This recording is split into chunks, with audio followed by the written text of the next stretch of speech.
নামাজ পড়ছে একজন ব্যক্তি, সে আল্লাহর সাথে সরাসরি কথা বলছে, তার পাশে কথা বলা জায়েজ নেই। এমনকি নামাজরত ব্যক্তির পাশে কোরআন তেলাওয়াত করাও জায়েজ নেই। আমি কথা কি বুঝতে পারছেন? একজন ব্যক্তি নামাজে দাঁড়িয়েছে, আল্লাহর সাথে কথা বলছে, পাশে আপনি কোরআন তেলাওয়াত করতে পারবেন না জোরে জোরে। মনে মনে করতে হবে, করতে চাইলে মনে মনে করতে হবে।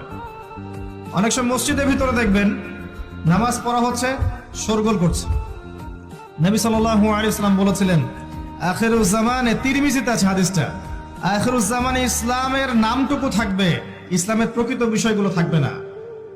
কোরআনের মাসহাফ থাকবে, যে মাসহাফ, কোরআনের মাসহাফটা থাকবে, এর শিক্ষাগুলো থাকবে না।